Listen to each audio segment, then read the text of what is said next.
Hello there, YouTubers, and welcome to another episode of DrCassette's workshop. Today, it's all happening on a bit of an upgraded workbench. As you can see, I finally built myself a construction that allows me to conveniently put away all my power supplies and oscilloscope and signal sources, all that stuff. Anyway, that's not tonight's topic. Tonight's topic are these. What we're going to do is we're going to build a bit of a Frankenstein record player. As you can see, I have two Sony record players. Right here we have, well, you probably remember this one. This is the Sony PSLX2, which I got at a flea market years ago. And then we have this, which I'm not sure if you've ever seen this thing. This is the Sony PST22, and basically this thing here is 1 or 2 years older than this one. And anyway, they both have advantages as well as disadvantages, and tonight's aim is to basically build a record player that only has advantages. It's going to be based on this one right there, since that one is in pretty sad condition overall. But the problems, basically the problems are with this one, first of all, the lift doesn't work. The damping is completely gone on that thing, and the strange thing is, I did try to repair it. I had it all apart and I put new grease into to the places where it should go, but it did not improve it at all, which is kind of strange. I guess it was the wrong grease to start with, but I would have expected at least a little bit of a difference. Anyway, on this one, the grease is still working perfectly fine. The lift is still working perfectly fine, so should be able to somehow get this transferred into this unit. Head shell, as you can see on this one, it's a rather strange construction. The cartridge basically is the head shell. It's all integrated, all combined together. Rather strange way, and most stupid thing about it all, it's all made from plastic. Not on this one. On this one, the head shell is made from metal, and you can mount a regular cartridge. We're not going to use the existing Sony one because the needle is bad on that thing, and I don't expect that to be any good to start with. And there are many other things that I might try to transfer over to this one and make this look a little better. So let's just see what happens. First of all, of course, I'll have to take these things all apart. Okay, it's the next day, and so far not a whole lot of success, to be honest. Transferring the lift mechanism from this record player into this one did not work, because the pieces are different mechanically. They don't fit, although it is very much the same, or actually it is the identical idea. You know, all the parts are there, but they have different dimensions. I tried to transfer the oil from this. Basically this brass piece is sliding across the metal part in the center, and it's supposed to go pretty, supposed to be pretty stiff. Same thing in that record player, so I tried to transfer the oil over, but unfortunately there was not enough of it.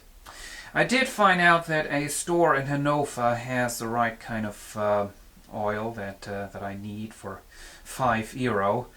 I don't think I can be bothered going to Hanover today, but I might get a bottle of that stuff and fix the lift.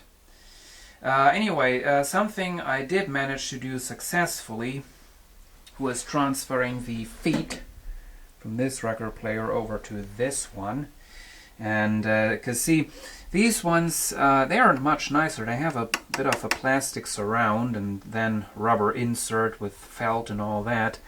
The original feet on that one, as you can see, they were just these filthy looking pieces of rubber without the plastics around, and these things are in somewhat questionable condition. I do know they once left a mark on a table on which I had put the record player, so that was kind of annoying.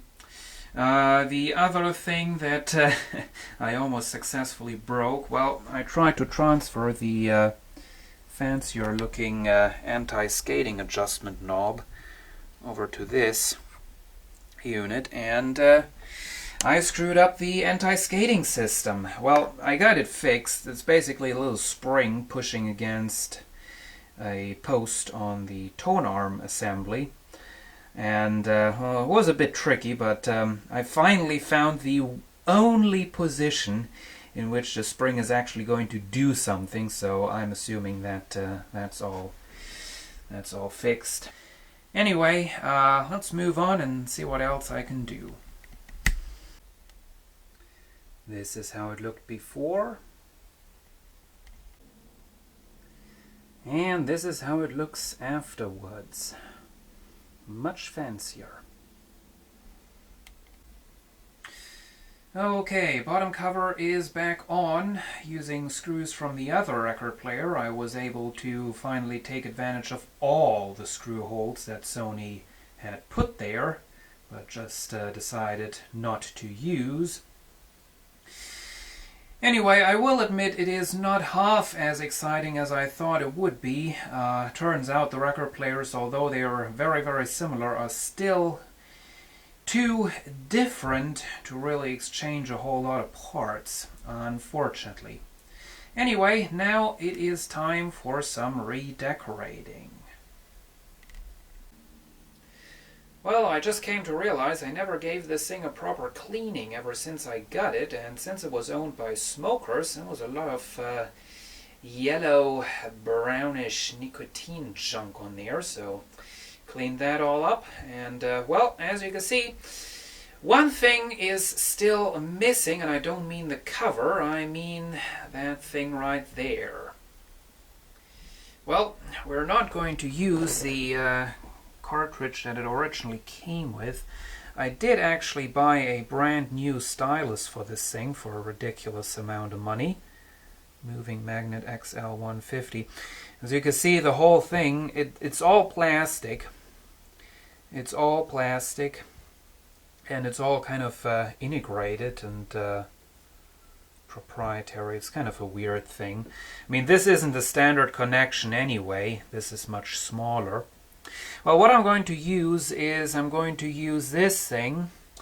It has a proper metal head shell with a standard cartridge, and don't worry, I do know I put it onto the thing like that, but it's not going to hurt the needle because the needle is trash anyway. And I think the same goes for the cartridge itself. XL15A, I don't think that's anything special. I'm not going to throw it away, but oh well. Well, so I'm going to replace the cartridge that's on there, and well, where do I have a cartridge in good condition that also technically is at least somewhat decent? Well, not in my parts drawer right there. In there I found this. This came off of a Yamaha record player, and I still haven't been able to identify this. It only says Z1S, and I did unscrew the cartridge from the head shell, and there is nothing written on the top either. It only has a little paper label on there that says UA, so that doesn't mean a whole lot, I guess. And then I have this. This came out of a Fisher record player. It's an Audio-Technica. Oh god, this camera. It doesn't want to focus. And no, I'm not just too lazy to do manual focus. I cannot do manual focus because the adjustment wheel doesn't react anymore. And there it goes. MG63. But this thing, you might be able to see, this was abused by a smoker. It is absolutely filthy, both inside and out, so that's not going to work anymore.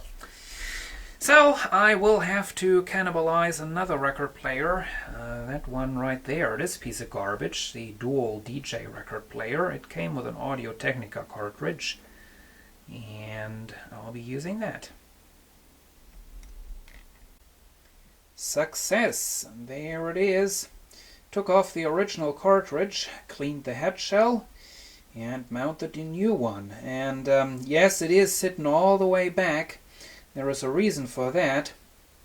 In that position, the needle of the new cartridge lines up pretty much exactly with the needle of the original cartridge. So that's the reason for that.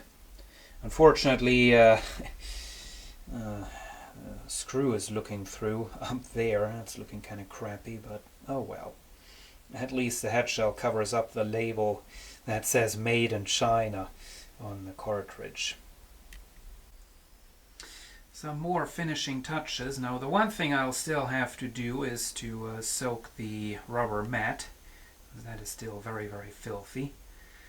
Other than that, I had to readjust the height of that lifting piece right there, because as it turned out, the tone arm would not be lifted up high enough to make its way into the new armrest, because that is mounted a little higher than the original one. But that has been all fixed. As you can see, I can just go ahead and make it return.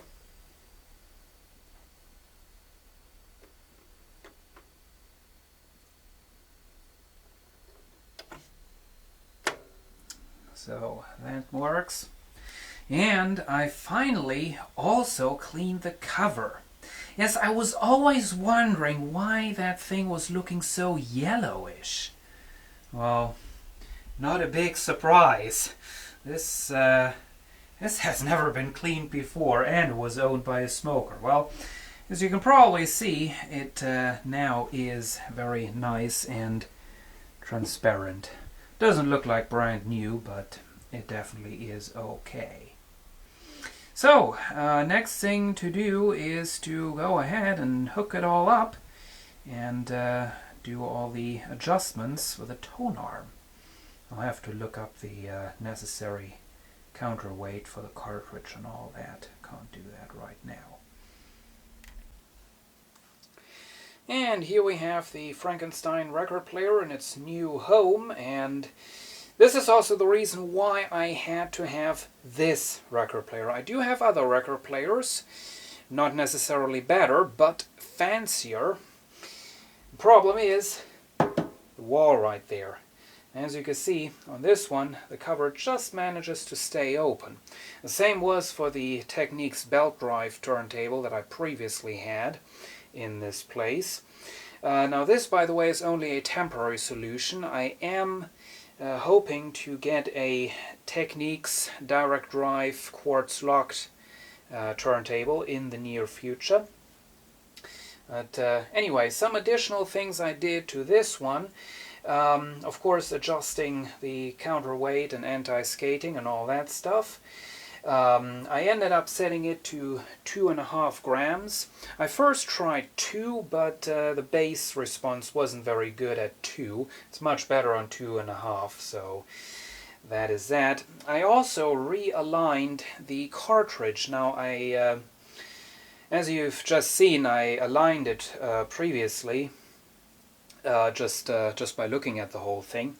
Well, here I have something that I remembered. This is a 2-point cartridge alignment protractor, and basically it now the camera is most likely not going, well, it is going to focus. Isn't that a surprise? Well, so you can see it has a grid pattern on there and a little point right there, and that's where the stylus is supposed to be. And then you just look down at the record player from up above, and the cartridge has to line up with the lines of the grid. And you have that on 2 points, and just put the whole thing onto the onto the record player, and then you just kind of try to align the cartridge so that the needle is in that certain spot and the grid lines up with the housing of the cartridge. So I did that, and as it turned out, my adjustment was pretty good, but I decided to move it forward on the head shell by about 1 millimeter. Anyway, so that has all been taken care of. The last thing I'm going to do, I am going to give you a bit of a sample to prove that this thing is actually working. And, well, I guess I'm just going to shut up. And, of course, this one has no lift, so that's a bit of an inconvenience.